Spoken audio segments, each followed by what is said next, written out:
Have you ever heard of a man who faked being a serial killer just to get free drugs and a comfortable place to live? It sounds like something out of a movie, but this is the bizarre and true story of Sweden's most notorious liar. Our story begins in 1990 with a man named Sture Bergwall. Sture was in his 40s, unemployed, and had a serious drug addiction. One day, broke and desperate, he decided to rob a bank, his brilliant disguise.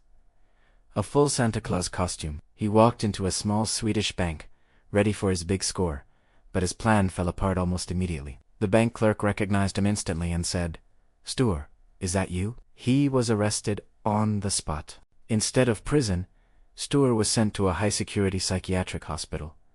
And, surprisingly, he loved it there. Inside, he had easy access to all the prescription drugs he could want, and for the first time in years, he wasn't lonely. He had found his own twisted version of paradise. But in 1991, his dream was threatened when he was told he was about to be released. Sture didn't want to leave. He had everything he wanted right where he was. So, he hatched a plan. He noticed that the patients who stayed the longest were the ones who had committed the most violent crimes. They were considered too dangerous to ever be released. Sture decided he would become one of them. He started by telling his psychiatrist wild stories about a repressed, traumatic childhood filled with abuse and neglect. His therapist bought every word. Then, one day, he dropped a bombshell. He confessed to killing a young boy, a child who had genuinely gone missing years earlier, in one of Sweden's most famous unsolved cases. Suddenly, Sture was no longer just another patient. He was a sensation. The doctors, the police, and the media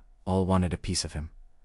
His plan had worked perfectly. Instead of being released, he became the hospital's star patient, rewarded with more attention, more therapy, and, most importantly, more drugs. But the attention was like a drug itself, and Sture was hooked.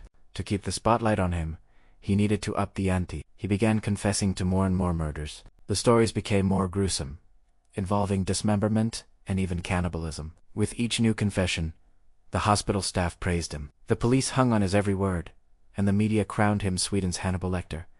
He even adopted a new, more sinister name, Thomas Quick.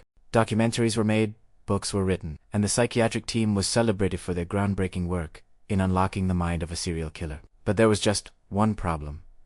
It was all a lie. The police, eager to close cold cases, seemed to overlook glaring inconsistencies in his stories. His murders had no pattern. He claimed to have killed men, women, and children with knives, guns, and his bare hands. He constantly got basic facts wrong, misremembering a victim's hair color, describing locations that didn't exist, and mentioning weapons that had no connection to the actual crimes. Whenever he was challenged on these details, he'd simply blame it on trauma, claiming it made him mix up the details. And incredibly, everyone accepted it. Over the next decade, Thomas Quick confessed to 39 murders and was convicted of 8, all without a single piece of physical evidence. He was flown around the country on private jets, accompanied by police, to reenact crime scenes that he had completely fabricated. For a while, he was considered Sweden's most dangerous man, and he was loving every second of it. He was the center of attention, living a comfortable life, all fueled by a steady stream of drugs. But in 2001,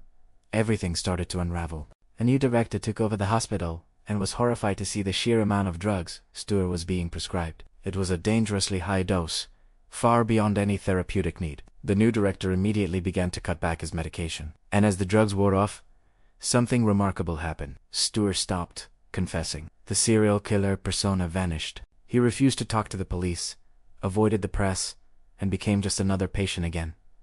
The show was over. A few years later, in 2008, an investigative journalist named Hans Rastam decided to dig into the Thomas Quick case. He spent months poring over tens of thousands of pages of police reports, therapy notes, and court documents. What he discovered was astounding. There was absolutely zero physical evidence connecting Sture to any of the murders. The only thing the convictions were based on were his own drug-fueled confessions, encouraged by doctors and detectives who were desperate for a breakthrough. When Rastam finally met with Sture Bergwall, the truth came pouring out. Sture admitted that he had made everything up. Every single confession, every gruesome detail, it was all a fabrication to stay in the hospital and feed his addiction. It was a lie that had fooled an entire nation. Following this revelation, all 8 of his murder convictions were overturned, one by one. In 2014, after more than 20 years locked away, Sture Bergwall walked out of the psychiatric hospital, a free man.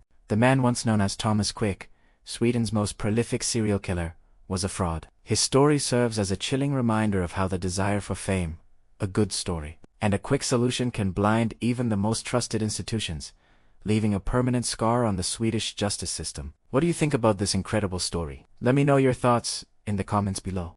Thanks so much for watching, and if you enjoyed this video, please hit that like button and subscribe for more strange and fascinating true stories. See you next time.